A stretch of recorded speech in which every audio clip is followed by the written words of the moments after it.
Il s'était rejoint au croisement de la route 40 et de celle non signalée qu'avait emprunté le fermier. Sur le plan d'Hastings Glen, elle s'appelait Old Balling Road. Alsenovitch avait retrouvé ses hommes et pris la tête de l'équipe. Ils étaient 16 dans 5 véhicules roulant vers la ferme d'Irv Manders. On aurait dit une procession funéraire en accéléré. Norville Bates avait rendu la direction et la responsabilité de l'opération à Hal avec un réel soulagement. Il se demandait comment les choses allaient se passer avec la police locale et celle de l'État qui avait été intégrée aux recherches. Pour le moment, on ne dit rien, décida Hal. Si on attrape nos 2 oiseaux, on leur expliquera qu'ils peuvent replier leur barrage. Si on les rate, on leur demandera de commencer à resserrer le cercle. Mais tout à fait entre nous, si on ne peut pas les prendre avec 16 hommes, on ne peut pas les prendre du tout. Bates sentit la légère réprimande et n'en parla plus. Il savait qu'il valait mieux s'emparer des 2 proies sans interférence extérieure, parce que dès qu'ils seraient entre leurs mains, Andrew McGee allait avoir un accident regrettable, voire fatal. S'il n'y avait pas d'homme en bleu dans le secteur, ça pouvait se produire beaucoup plus rapidement. Devant lui, les feux arrière de Hodgie s'allumèrent brièvement, puis la voiture s'engagea sur un chemin de terre, les autres suivirent. « Je ne comprends rien, dit Norma. Bobby, enfin Charlie, essaye de te calmer. »« Vous ne pouvez pas comprendre, lança Charlie. Sa voix était stridente et étranglée. Irv devenait nerveux rien qu'à la regarder. Elle faisait penser à un lapin pris dans un collet. Elle se dégagea de l'étreinte de Norma et courut vers son père, qui lui posa les mains sur les épaules. « Je crois qu'ils vont te tuer, papa. »« Quoi ?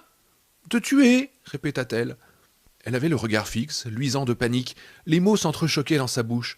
« Il faut fuir, il faut... » « Chaud. Il fait trop chaud ici. » Il jeta un coup d'œil sur sa gauche. Accroché au mur, entre le fourneau et l'évier, se trouvait un thermomètre d'intérieur, comme ceux qu'on trouve dans tous les catalogues de vente par correspondance. En bas de celui-ci, un diable de plastique rouge, armé d'une fourche, riait en s'épongeant le front. Sous ses sabots fourchus, on pouvait lire « C'est assez chaud pour vous ?» Le mercure dans le tube de verre montait lentement, tel un doigt rouge accusateur. « Oui, c'est ce qu'ils veulent, » continuait Charlie. « Te tuer comme ils ont tué maman et m'emmener. Non, je ne les laisserai pas faire. Je ne les laisserai pas... » Sa voix montait comme la colonne de mercure. « Charlie, fais attention !» Le regard de la fillette perdit un peu de sa fixité. Irv et sa femme s'étaient rapprochés l'un de l'autre. « Irv, qu'est-ce qui... » commença à paniquer Norma. Le fermier avait vu le coup d'œil d'Andy au thermomètre, et brusquement il croyait tout. Il faisait très chaud dans la pièce, assez pour commencer à transpirer. Le mercure dans le tube venait de dépasser les 32 degrés. « Seigneur Jésus !» lâcha-t-il d'une voix rauque. « C'est elle qui a fait ça, Frank ?» Andy l'ignora. Ses mains étaient toujours posées sur les épaules de Charlie. Il la regarda droit dans les yeux. « Charlie, tu crois qu'il est trop tard ? Qu'est-ce que tu en penses ?»« Oui, dit-elle. Ils sont sur le chemin de terre. Oh, papa, j'ai peur. »« Tu peux les arrêter, Charlie ?» laissa-t-il tomber calmement. Elle leva les yeux sur lui. « N'est-ce pas ?» insista-t-il. « Mais, papa, ce n'est pas bien, je le sais. Je pourrais les tuer. »« Oui, reprit Andy, peut-être.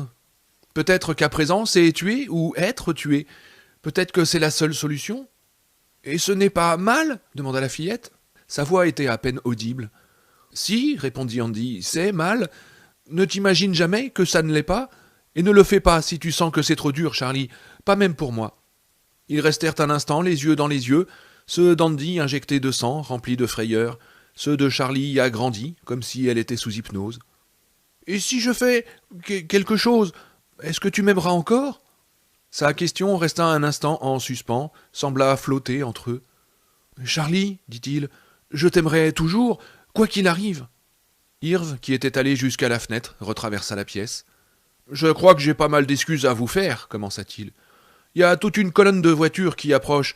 Si vous le voulez, je suis avec vous, j'ai mon fusil de chasse. » Mais il avait l'air terrifié, presque malade. Charlie dit « Non, nous n'avons pas besoin de votre fusil. » Elle se dégagea des bras de son père et se dirigea vers la porte grillagée. Avec le pull blanc de Norma Manders, elle paraissait encore plus petite. Elle sortit. Quelques instants plus tard, Andy, retrouvant l'usage de ses jambes, la suivit. Son estomac lui paraissait gelé, comme s'il venait d'avaler une glace à 3 boules en 2 bouchées. Les Manders restèrent en arrière. Andy eut le temps d'apercevoir l'expression de frayeur et d'incompréhension sur le visage du fermier, et une pensée rapide. « Ça t'apprendra à prendre des autostoppeurs ?» lui traversa l'esprit. L'instant d'après, il était avec Charlie sur la véranda et regardait le premier des véhicules remonter l'allée.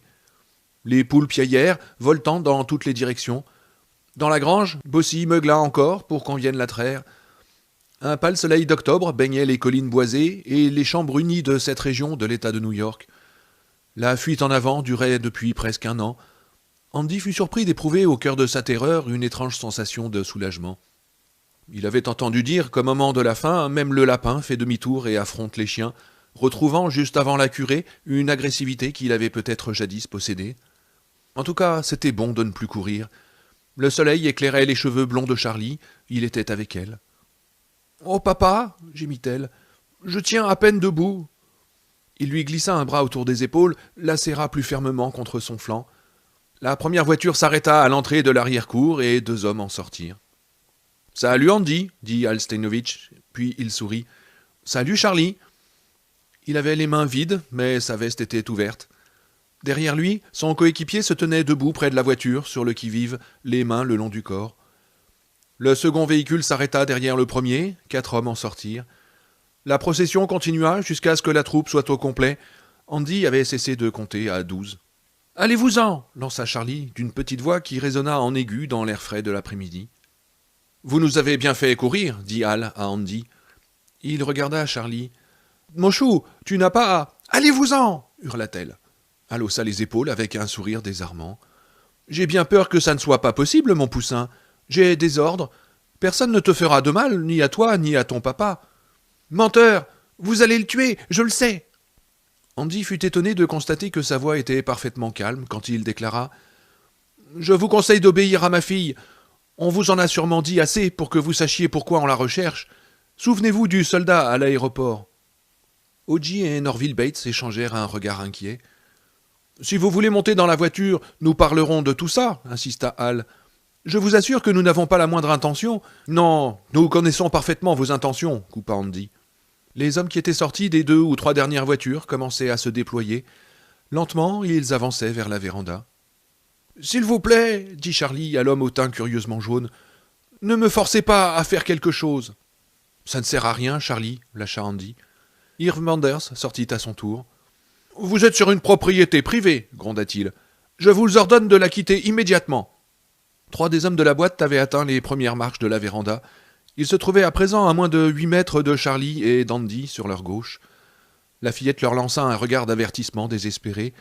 Ils s'arrêtèrent momentanément. « Nous sommes des agents du gouvernement, monsieur, » commença Al Steinovitch d'une voix douce et courtoise. « Nous recherchons ces 2 personnes pour les interroger, rien de plus. »« Oh, je me moque qu'ils soient recherchés, même pour le meurtre du président, » lança Irv d'une voix cinglante. « Montrez-moi votre mandat, ou bien fichez le camp de ma propriété. »« Nous n'avons pas besoin de mandat, » fit Al d'un ton glacial. « Mais si, à moins que je ne me sois réveillé en Russie ce matin. Je vous ai dit de dégager, et vous feriez bien d'accélérer le mouvement, mon vieux, c'est mon dernier mot. »« Irv, rentre !» cria Norma. Andy sentait quelque chose monter dans l'air, quelque chose qui s'accumulait autour de Charlie comme une charge électrique. Sur ses bras, ses poils se dressèrent brusquement, comme soulevés par une invisible marée. Il regarda la fillette, vit son petit visage, si étrange à présent. « Ça vient, pensa-t-il désespérément. « Ça vient, oh mon Dieu, ça vient vraiment !»« Filez !» cria-t-il à Al. « Vous ne comprenez donc pas ce qu'elle va faire? Vous ne sentez pas? Ne soyez pas idiot, mon vieux !»« Je vous en prie, Andy, » répondit Al. Il regarda les 3 hommes debout à l'extrémité de la véranda et leur adressa un imperceptible signe de tête. Ses yeux revinrent sur Andy. « Si nous pouvions simplement discuter de tout... »« Attention, Frank !» cria Irv Manders. Les 3 hommes chargeaient, armes au poing. « Ne bougez pas !» cria l'un d'eux. « Restez tranquilles, main sur la... » Charlie se tourna vers eux. Au même moment, une demi-douzaine d'agents, dont John Mayo et Ray Knowles, dégainèrent et se ruèrent à l'autre extrémité de la véranda. Les yeux de Charlie s'élargirent un peu et Andy sentit quelque chose de chaud passer devant lui, comme une bouffée d'air ardente. Les 3 hommes avaient fait la moitié du chemin qui les séparait de leur cible quand leurs cheveux prirent feu. On entendit le tonnerre assourdissant d'un coup de feu, et un éclat de bois long d'une vingtaine de centimètres se détacha d'un des piliers de la véranda. Norma Manders hurla. Andy tressaillit, mais Charlie parut ne rien remarquer. Son visage était rêveur, pensif. Un sourire de Mona Lisa relevait le coin de sa bouche. « Elle aime ça ?» pensa Andy avec un frisson d'horreur. « Est-ce pour cette raison qu'elle en a peur? Parce que ça lui plaît ?» Charlie se retourna vers Hal Steinovitch. Les 3 hommes qu'il avait envoyés à l'assaut avaient tout oublié de leur devoir envers Dieu, la patrie et la boîte. Ils essayaient d'éteindre le feu de leur tête et rugissaient de douleur. L'odeur âcre de cheveux brûlés emplit soudain l'atmosphère. Un autre coup de feu, une vitre se brisa. « Pas la fille !» s'écria Hal. « Pas la fille !» Des mains brutales saisirent Andy. Sur la véranda, tout n'était que confusion. À travers le chaos, McGee fut entraîné vers la balustrade, puis quelqu'un chercha à l'attirer dans une autre direction. Il se sentait comme la corde que 2 équipes de gros bras se seraient disputées. « Lâchez-le !» gronda Yves Manders. « Lâchez !» Un 3e coup de feu partit. Soudain, Norma poussa un cri perçant, hurlant encore et encore le nom de son mari. Charlie baissa les yeux sur Hal Steinovitch. En un instant, sa froide assurance le quitta, remplacée par une expression de terreur pure. Son teint jaune virait au vert. « Non, ne fais pas ça !» dit-il presque sur le ton de la conversation. « Ne fais pas !» Impossible de dire où les flammes avaient surgi. Son pantalon et sa veste s'embrasèrent. Ses cheveux devinrent un buisson ardent. Il recula en gémissant, se cogna contre le flanc de la voiture et se tourna vers Norville Bates, les bras tendus. Andy sentit à nouveau cette bouffée chaude, ce déplacement d'air, comme si un projectile lancé à la vitesse d'une fusée venait de lui passer sous le nez. Le visage d'Hal Steinovitch prit feu. Durant quelques secondes, il hurla silencieusement sous un voile de flammes transparentes, puis ses traits fondirent, se mélangèrent, coulèrent comme du suif. Norville s'écarta de lui. Hal Steinovitch ressemblait à un épouvantail incandescent. Il avança en chancelant le long de l'allée, agitant les bras comme un aveugle, puis s'écroula face contre terre à la hauteur de la 3e voiture. Il n'avait plus du tout l'air d'un homme. Hal Steinovitch était un tas de chiffons calcinés. Sur la véranda, les hommes s'étaient figés. Abasourdis, ils contemplaient cet événement inattendu. Les 3 agents que Charlie avait frappés en premier étaient parvenus à éteindre leurs chevelures, mais ils allaient tous conserver un souvenir de leur aventure. Leurs cheveux, coupés courts selon le règlement, n'étaient plus qu'un tas de cendres noircies au sommet de leur tête. « Allez-vous-en » dit Andy d'une voix rauque. « Allez-vous-en vite. Elle n'a jamais rien fait de semblable auparavant, et je ne sais pas si elle peut s'arrêter. »« Je vais bien, papa, » dit Charlie.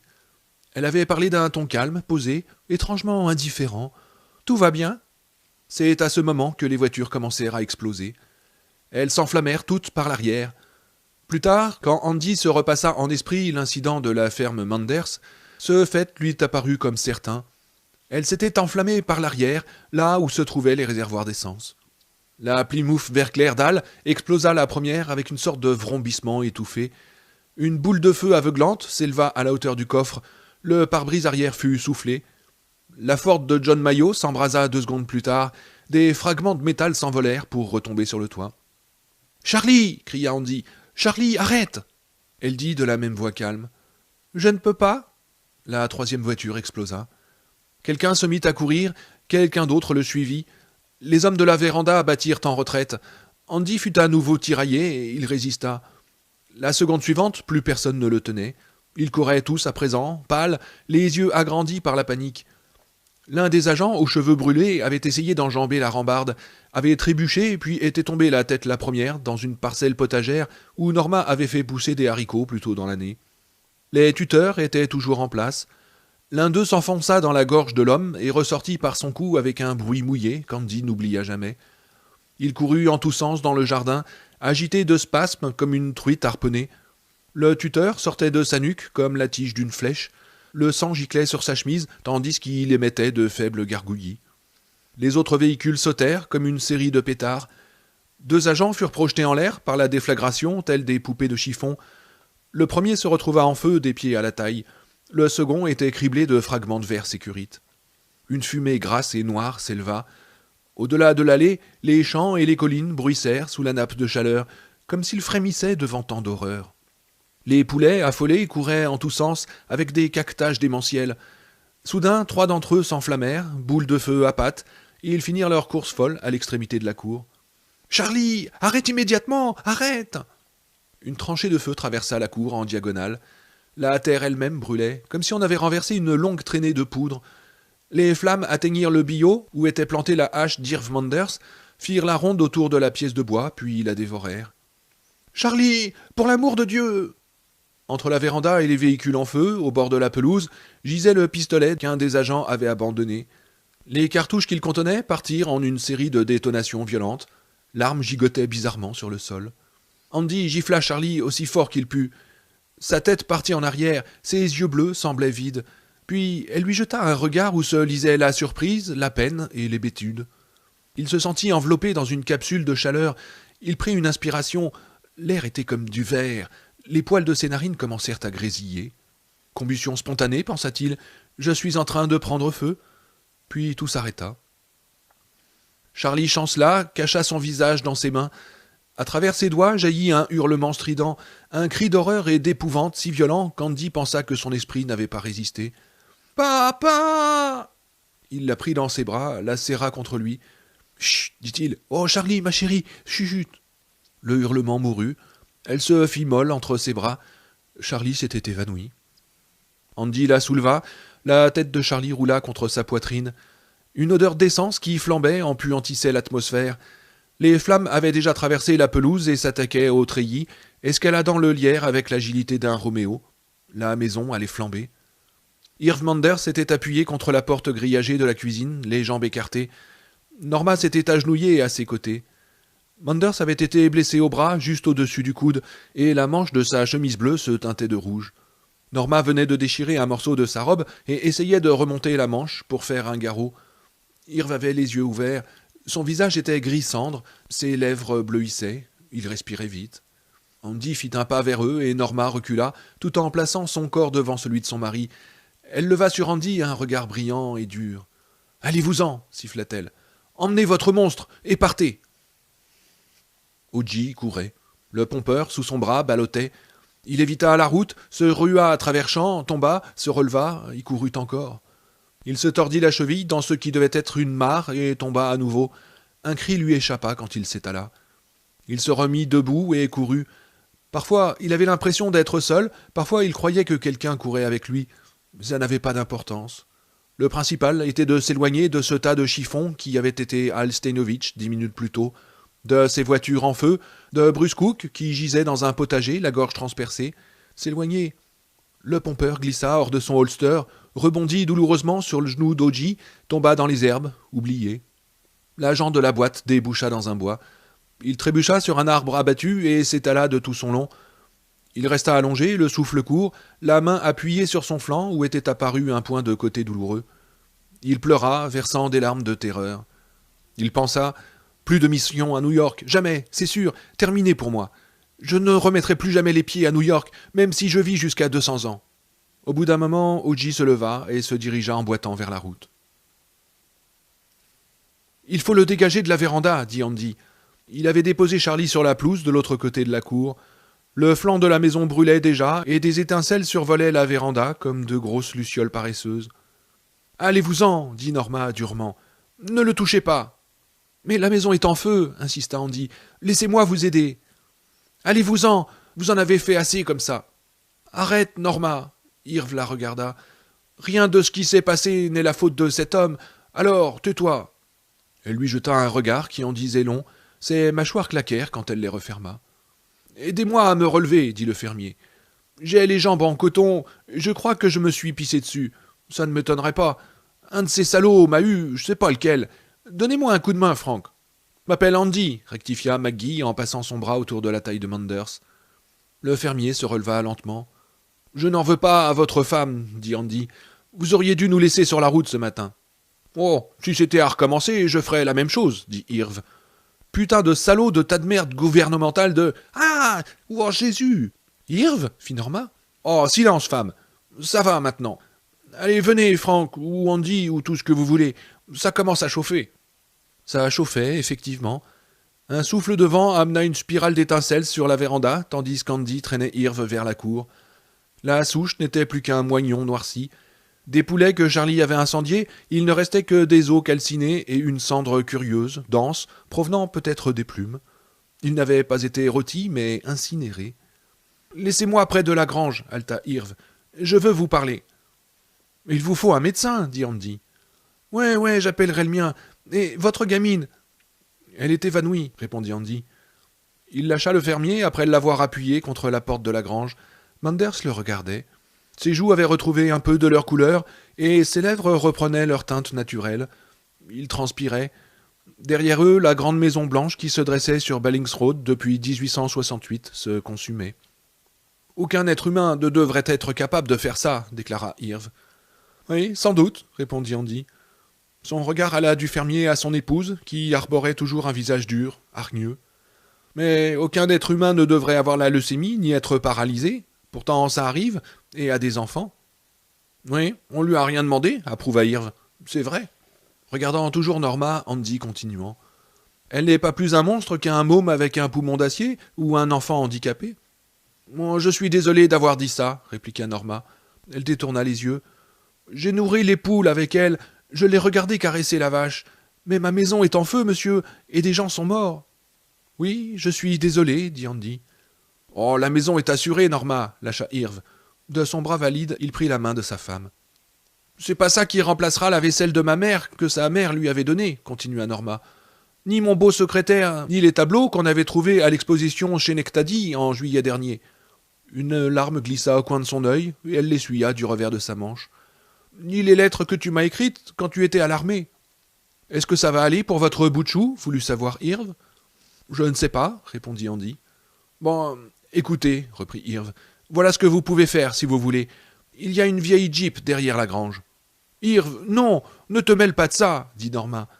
Il tourna vers elle son visage pâle, ridé, couvert de sueur. Derrière eux, la maison flambait. Les bardeaux crépitaient comme des marrons chauds dans le feu à Noël. Ces hommes sont entrés chez moi sans mandat. Ils ont voulu les emmener de chez moi, protesta-t-il. Des gens que j'avais invités, comme on le fait dans tout pays civilisé qui possède des lois décentes. L'un de ces types m'a tiré dessus et a essayé d'avoir Andy. Il a manqué sa tête de 2 centimètres. Andy se souvint du premier coup de feu, de l'éclat de bois et frissonna. Alors, qu'est-ce que tu voudrais que je fasse, Norma? Que je reste assis là et que je les rende tranquillement à la police secrète, si jamais ils retrouvaient assez de courage pour revenir ici? Tu veux que je sois un bon Allemand? Non, murmura-t-elle. Je crois que non. Mais vous n'êtes pas obligé de... commença Andy. Si, je m'y sens obligé, reprit Irv. Et quand ils reviendront, parce qu'ils vont revenir, n'est-ce pas, Andy? Oh oui, répondit-il, ils vont revenir.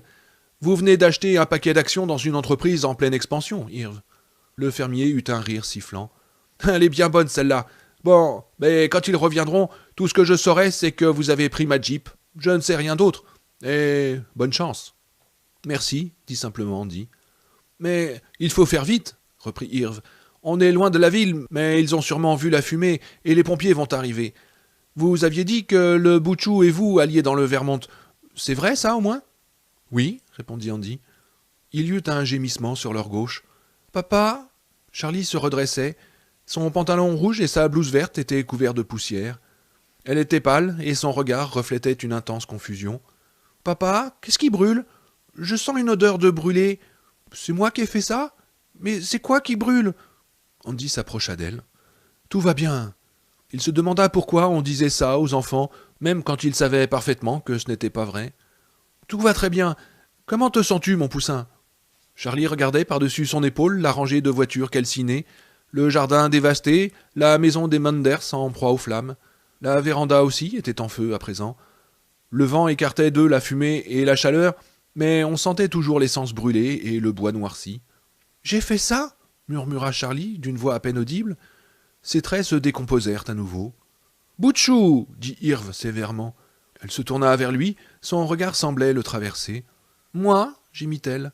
« Amenez-la moi, je veux lui parler, ordonna le fermier. Andy porta la fillette jusqu'à la porte de la grange. « Écoute-moi, Butchou, commença Manders. Ces hommes avaient l'intention de tuer ton papa. Tu l'as su avant moi, bien que je me demande encore comment. Exact? Oui, répondit Charlie. Elle avait toujours l'air malheureux. Mais vous ne comprenez pas. C'est comme pour le soldat, mais pire. Je ne pouvais plus le retenir. Ça allait partout, et j'ai brûlé vos poulets. J'ai failli brûler mon père. Elle éclata en sanglots convulsifs. Mais ton papa va bien, répliqua Irv. Andy ne dit rien. Il se rappelait cette brusque sensation d'étranglement, l'impression d'être enfermé dans une bulle de chaleur. « Je ne le ferai plus jamais, affirma-t-elle. « Plus jamais. »« Bon, d'accord, dit Andy, qui posa une main apaisante sur son épaule. « D'accord, Charlie. Jamais, répéta-t-elle avec force. « Ne dis pas ça, Butchou, intervint Manders. Tu ne peux pas te braquer comme ça. Tu feras de ton mieux quand il le faudra, c'est tout. Je crois que la chose que le dieu de ce monde préfère entre toutes, c'est de mener la vie dure à ceux qui disent jamais.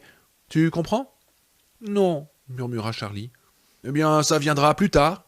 Le fermier regardait la fillette avec tant de compassion qu'Andy sentit sa gorge se serrer. Norma, reprit Manders, apporte-moi ce bâton à tes pieds. Elle le ramassa et vint le placer entre les mains de son mari, répétant qu'il se fatiguait alors qu'il devrait se reposer. Andy fut le seul à entendre Charlie souffler jamais, encore une fois, comme un vœu fait en secret. Regardez, Andy. Irv traça une ligne droite dans la poussière. Voilà le chemin de terre qui mène jusqu'ici. Voici Bailings Road. Si vous faites un demi-kilomètre en direction du nord, vous trouverez sur votre droite une piste à travers bois. Une voiture ne pourrait pas l'emprunter, mais la Willis devrait y parvenir si vous la tenez bien et si vous ménagez l'embrayage. Par deux fois, vous aurez l'impression que la route disparaît. Continuez et vous la retrouverez. Elle n'est sur aucune carte, vous comprenez? Aucune carte. Andy hocha la tête, regardant le bâton tracer le chemin. Elle vous conduira 20 kilomètres à l'est, et si vous ne vous perdez pas, vous déboucherez sur la route 152 près de Hog Corners. Vous tournerez à gauche en direction du nord. 1 kilomètre plus loin environ, vous tomberez sur un second chemin qui coupe à travers bois. Mauvais terrain, marécageux, détrempé, mais la Jeep passera. Je n'ai pas pris cette route depuis 5 ans, mais c'est la seule que je connaisse qui parte vers l'est, vers le Vermont, et qui ne risque pas d'être barrée. Elle vous conduira jusqu'à l'autoroute 22, au nord de Cherry Plain, près de la frontière du Vermont. À ce moment-là, le plus dur sera fait. Je suppose qu'ils auront diffusé vos noms et vos photos un peu partout. Nous vous souhaitons tout de même bonne chance. N'est-ce pas, Norma?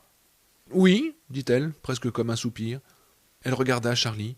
Tu as sauvé la vie de ton père, petite. C'est la seule chose qui compte. Vraiment? Lâcha Charlie d'une voix si blanche que Norma tressaillit, effrayée. Charlie tenta alors d'esquisser un sourire. La fermière, soulagée, sourit à son tour. Les clés sont sur la Jeep et... Il pencha la tête de côté. Écoutez! Le hurlement des sirènes, loin encore, mais plus pour très longtemps. Les pompiers, assura Manders. Vous devriez y aller. Viens, Charlie, appela Andy. Elle s'approcha de lui, les yeux encore rougis par les larmes. Son sourire avait disparu, petit soleil caché par les nuages. Mais de l'avoir vu, même brièvement, Andy se sentit encouragé. Elle avait à cet instant le visage d'une rescapée, marqué par le choc et la souffrance. Andy souhaita posséder son pouvoir. Il s'en servirait, et il savait contre qui. « Merci, Irv, dit-il. »« Excusez-moi, fit Charlie d'une petite voix, pour la maison, les poulets et tout le reste. »« Mais ce n'est pas ta faute, Butchou, dit Irv. Ce sont eux qui ont tout déclenché. Fais bien attention à ton papa. »« D'accord. » Andy lui prit la main et l'entraîna derrière la grange. La Jeep était garée sous un auvent. Les sirènes se rapprochèrent tandis qu'ils démarraient et traversaient la pelouse pour rejoindre la route. La maison était un véritable brasier à présent. Charlie ne voulait pas la regarder. Dans les rétroviseurs de la Willis, Andy vit une dernière fois les Manders. Irv appuyé contre la grange, le morceau de jupe blanche noué autour de son bras imprégné de sang. Norma assise près de lui. Il avait passé son bras valide autour des épaules de sa femme. Andy fit un signe de la main, le fermier lui répondit. Norma ne bougea pas, pensant peut-être au service de sa mère, à son secrétaire, à ses lettres d'amour, toutes choses que les assurances ignorent et ignoreront toujours. Ils trouvèrent la route à l'endroit qu'Irv leur avait indiqué. Andy enclencha les 4 roues motrices et s'engagea sur le chemin. « Accroche-toi, Charlie, ça va cogner !» Charlie s'accrocha. Elle était pâle, apathique. Le simple fait de la regarder rendait Andy nerveux. « Le cottage, pensa-t-il. Le cottage de grand-père McGee, à Tashmore Pond. Si seulement nous pouvions y arriver et nous reposer.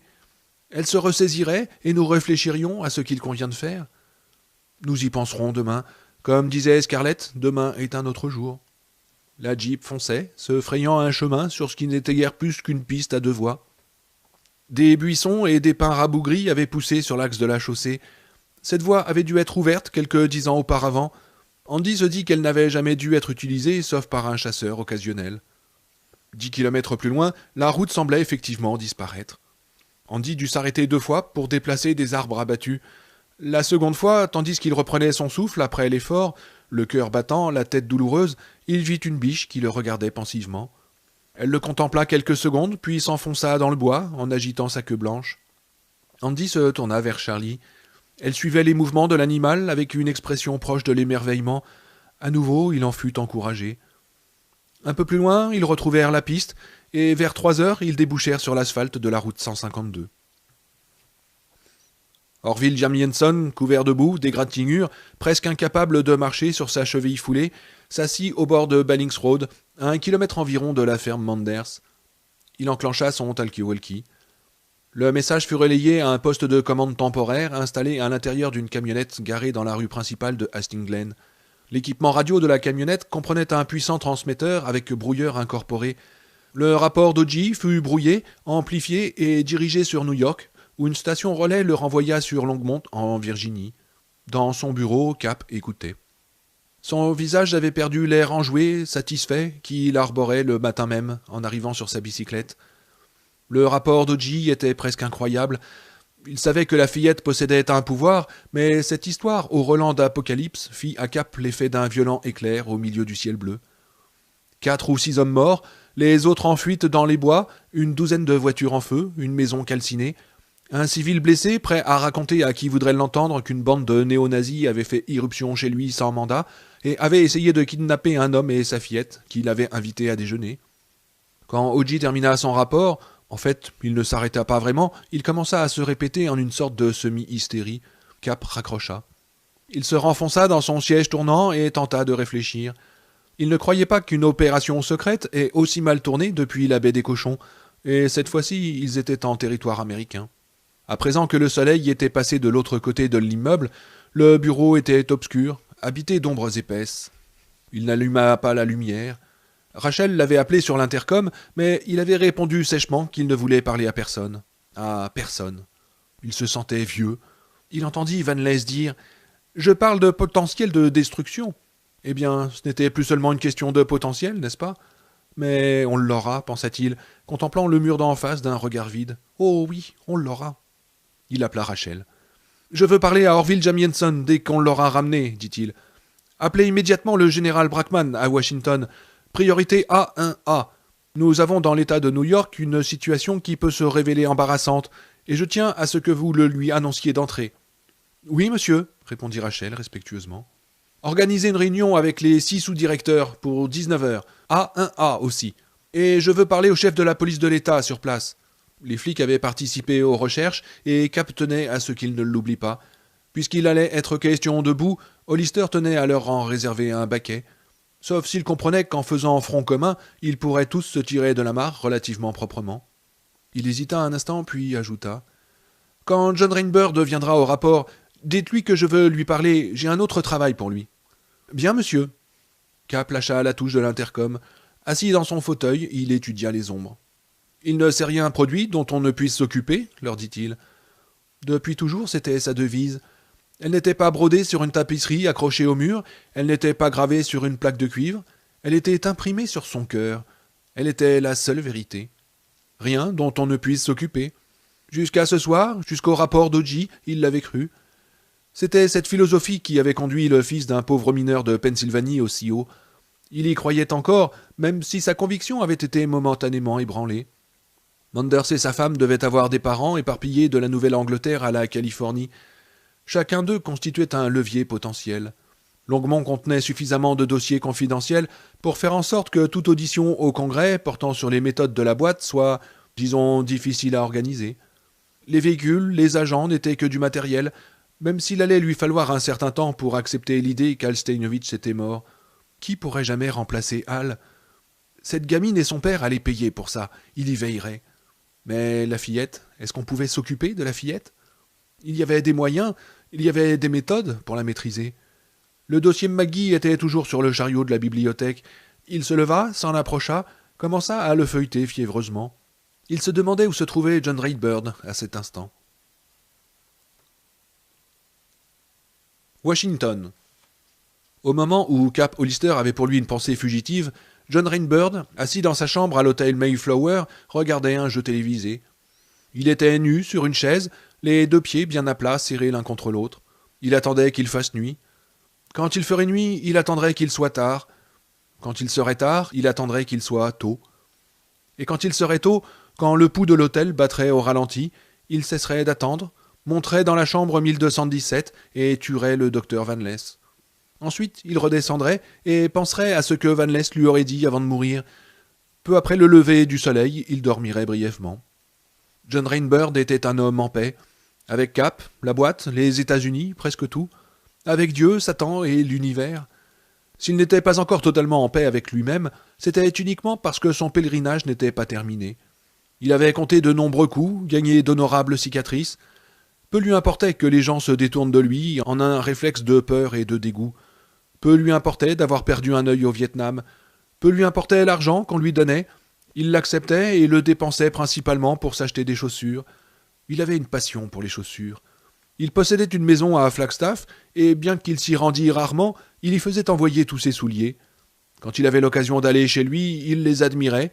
Gucci, Bally, Bass, Adidas, Van Donen. Sa demeure était une étrange forêt.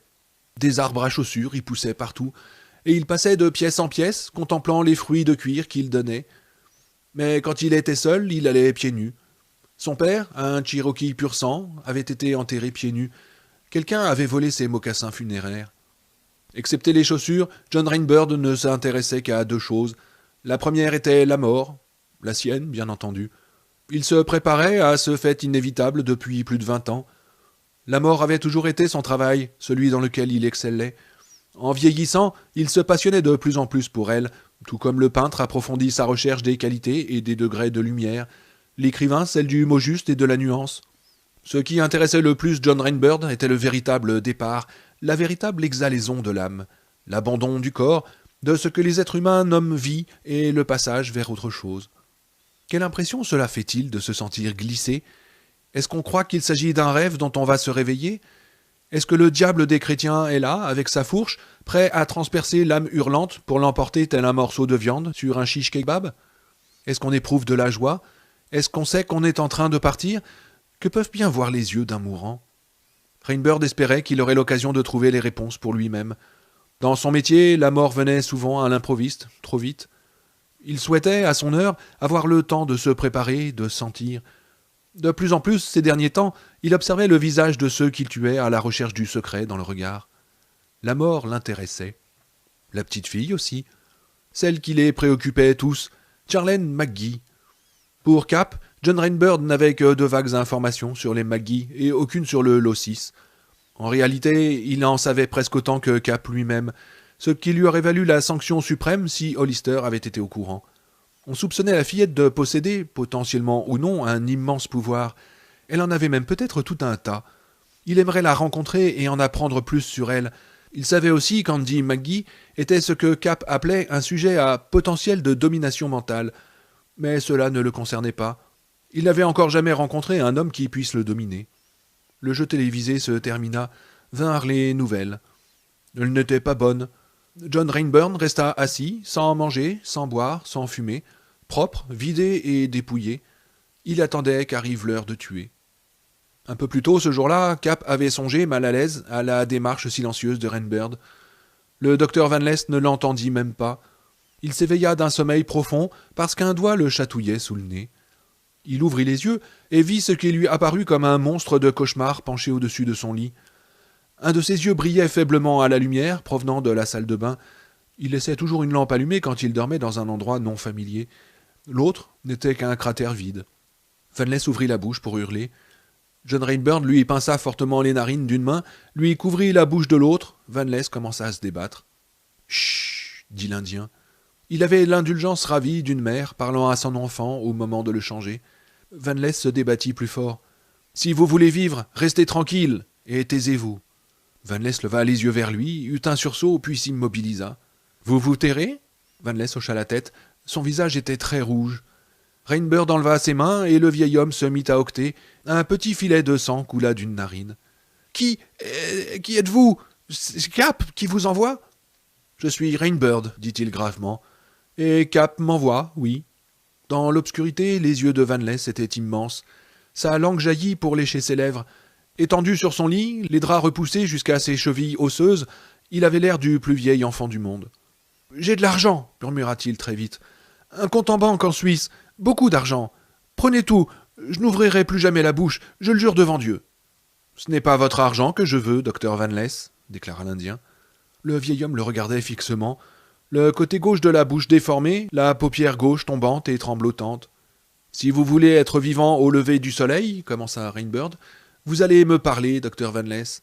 Vous me ferez une conférence. Je serai un séminaire à moi seul, je serai attentif et bon élève. Et je vous récompenserai de votre vie que vous passerez loin de Cap et de la boîte. Vous comprenez? Oh oui, répondit Van Lest d'une voix rauque. Et êtes-vous d'accord? Demanda l'Indien. Oui, mais que...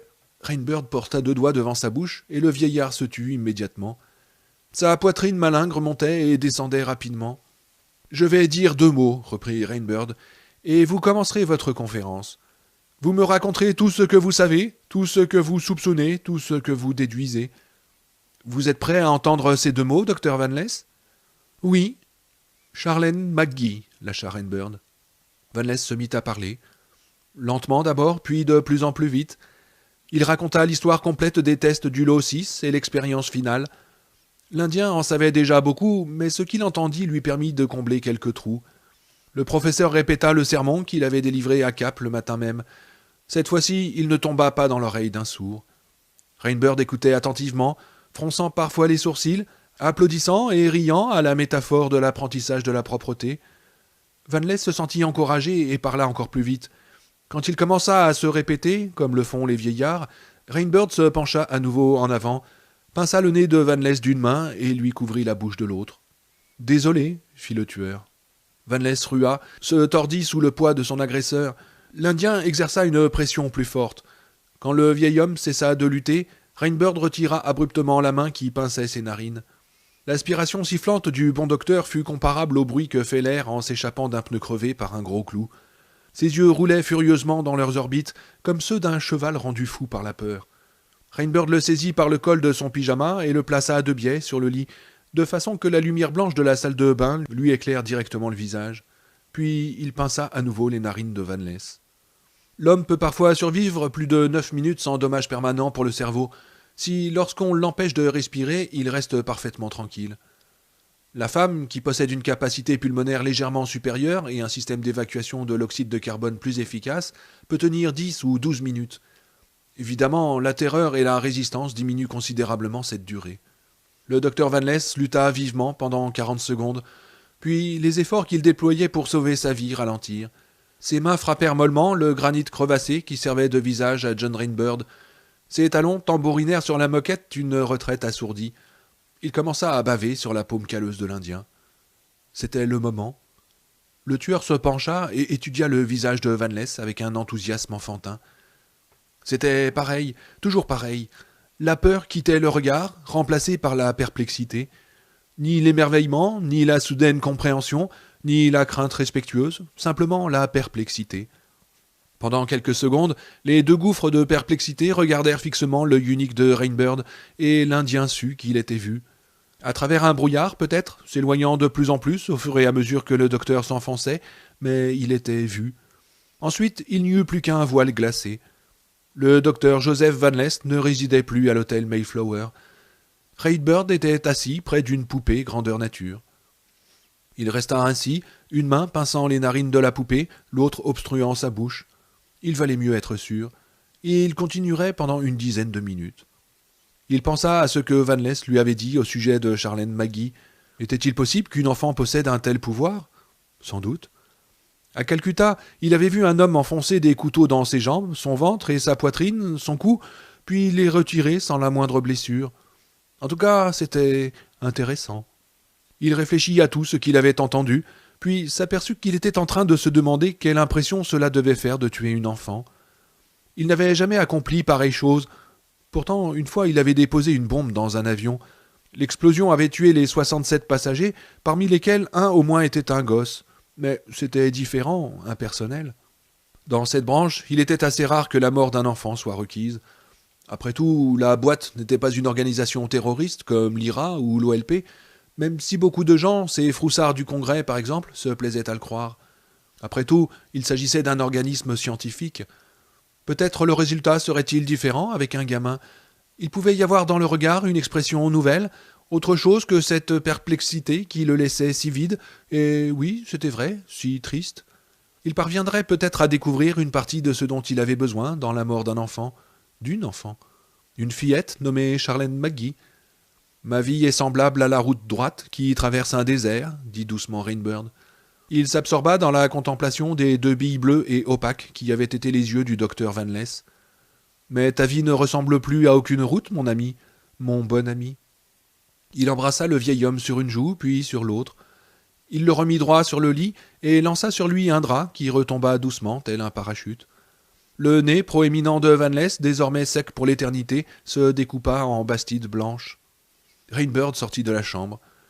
Cette nuit-là, il pensa à la fillette qui pouvait, croyait-on, faire surgir le feu. Il y pensa beaucoup. Il se demanda où elle était, ce qu'elle sentait, ce qu'elle rêvait.